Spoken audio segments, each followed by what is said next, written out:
Revista Espírita de 1858. Maio, item 1. Teoria das manifestações físicas. Primeiro artigo. Concebe-se facilmente a influência moral dos espíritos e as relações que possam ter com nossa alma, ou com o espírito em nós encarnado. Compreende-se que dois seres da mesma natureza possam comunicar-se pelo pensamento, que é um de seus atributos, sem o auxílio dos órgãos da palavra, porém, mais difícil de compreender são os efeitos materiais que eles podem produzir, tais como ruídos, movimentos de corpos sólidos e aparições, sobretudo as tangíveis. Vamos tentar dar a explicação, segundo os próprios espíritos e conforme a observação dos fatos. A ideia que fazemos da natureza dos espíritos torna, à primeira vista, incompreensíveis esses fenômenos. Disse que o espírito é a ausência completa da matéria, portanto não pode agir materialmente, ora, aí está o erro. Interrogados sobre a questão de saber se são imateriais, assim responderam os espíritos, que imaterial não é bem o termo, porquanto o espírito é alguma coisa, sem o que seria o nada.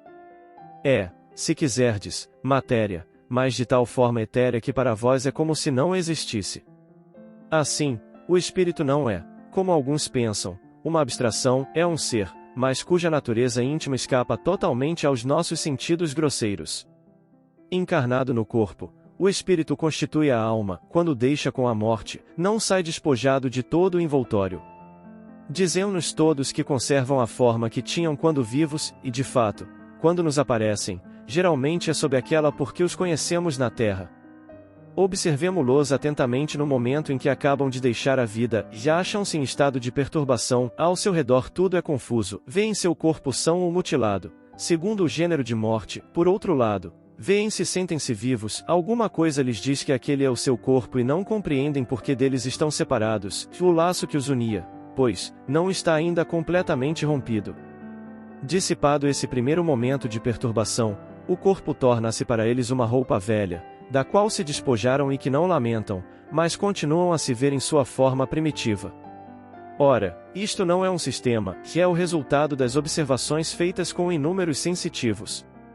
Que se reportem agora ao que narramos de certas manifestações produzidas pelo Sr. Home e outros médiuns desse gênero, já aparecem mãos, que têm todas as propriedades de mãos vivas, que tocamos, que nos seguram e que se esvanecem repentinamente.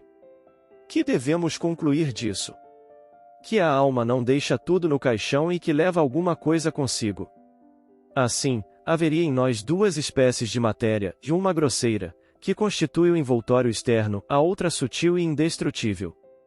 A morte é a destruição, ou melhor, a desagregação da primeira, daquela que a alma abandona, a outra se libera e segue a alma que, dessa maneira, continua tendo sempre um envoltório, é o que chamamos perispírito. Essa matéria sutil, extraída por assim dizer de todas as partes do corpo ao qual estava ligada durante a vida, dele conserva a forma, eis porque os espíritos se veem e porque nos aparecem tais quais eram quando vivos. Mas essa matéria sutil não tem a tenacidade nem a rigidez da matéria compacta do corpo. É, se assim nos podemos exprimir, flexível e expansível, por isso a forma que toma, embora calcada sobre a do corpo, não é absoluta, e dobra-se à vontade do espírito, que pode dar-lhe tal ou qual aparência, à sua vontade, ao passo que o envoltório sólido oferecer-lhe uma resistência insuperável. Desembaraçado desse entrave que o comprimia, o perispírito dilata-se ou se contrai, transforma-se, presta-se a todas as metamorfoses, segundo a vontade que atua sobre ele. Prova a observação, e insistimos nesse vocábulo observação, porque toda a nossa teoria é consequência de fatos estudados, que a matéria sutil que constitui o segundo envoltório do espírito só pouco a pouco se desprende do corpo, e não instantaneamente. Assim, os laços que unem a alma e o corpo não são subitamente rompidos pela morte. Ora, o estado de perturbação que observamos dura todo o tempo em que se opera o desprendimento, o espírito não recobra a inteira liberdade de suas faculdades, nem a consciência clara de si mesmo, senão quando esse desprendimento é completo. A experiência prova ainda que a duração desse desprendimento varia segundo os indivíduos. Em alguns se opera em 3 ou 4 dias, enquanto em outros somente se completa ao cabo de vários meses. Assim, a destruição do corpo e a decomposição pútrida não bastam para operar a separação, eis porque certos espíritos dizem, e sinto os vermes a me roerem. Em algumas pessoas a separação começa antes da morte, são as que em vida se elevaram, pelo pensamento e pela pureza de seus sentimentos, bem acima das coisas materiais, nelas a morte encontra apenas fracos liames entre a alma e o corpo, e que se rompem quase instantaneamente. Quanto mais o homem viveu materialmente, quanto mais seus pensamentos foram absorvidos nos prazeres e nas preocupações da personalidade, tanto mais tenazes são esses laços. Parece que a matéria sutil se identifica com a matéria compacta e que entre elas haja coesão molecular, daí porque não se separam senão lenta e dificilmente. Nos primeiros instantes que se seguem à morte, quando ainda existe união entre o corpo e o perispírito, conserva este muito melhor a impressão da forma corpórea, da qual reflete, por assim dizer, todos os matizes, e mesmo, todos os acidentes. Eis porque um supliciado nos dizia, poucos dias após a sua execução, se pudesseis ver-me, ver-me-íeis com a cabeça separada do tronco. Um homem que morreu assassinado, nos dizia, e vede a ferida que me fizeram no coração. Acreditava que poderíamos vê-lo. Essas considerações levaram-nos a examinar a interessante questão da sensação dos espíritos e de seus sofrimentos. Falo-emos em outro artigo, limitando-nos aqui ao estudo das manifestações físicas. Imaginemos, pois, o espírito revestido de seu envoltório semimaterial, ou perispírito, tendo a forma ou a aparência que possuía quando encarnado. Alguns até se servem dessa expressão para se designarem, dizem, e minha aparência está em tal lugar. Evidentemente, estão aí os manes dos antigos. A matéria desse envoltório é bastante sutil para escapar à nossa vista, em seu estado normal, mas nem por isso deixa de ser visível. Nós a percebemos, primeiro, pelos olhos da alma, nas visões produzidas durante os sonhos, porém, não é disso que vamos nos ocupar. Essa matéria eterizada é passível de modificações, e o próprio espírito pode fazê-la sofrer uma espécie de condensação que a torna perceptível aos olhos materiais, e é o que acontece nas aparições vaporosas. A sutileza dessa matéria permite-lhe atravessar os corpos sólidos, razão por que tais aparições não encontram obstáculos e por que tantas vezes se desvanecem através das paredes.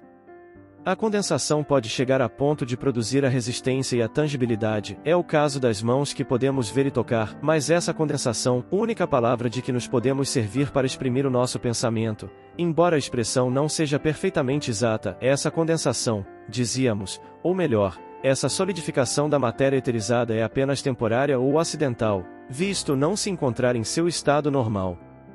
Daí porque essas aparições tangíveis, num determinado momento, nos escapam como uma sombra. Assim, do mesmo modo que vemos um corpo se nos apresentar em estado sólido, líquido ou gasoso, conforme seu grau de condensação, de igual modo a matéria do perispírito poderá apresentar-se em estado sólido, vaporoso visível, ou vaporoso invisível. Veremos, a seguir, como se opera essa modificação. A mão aparente tangível oferece uma resistência, exerce uma pressão, deixa impressões, opera uma atração sobre os objetos que seguramos, há, pois, nela uma força. Ora, esses fatos, que não são hipóteses, podem conduzir-nos à explicação das manifestações físicas.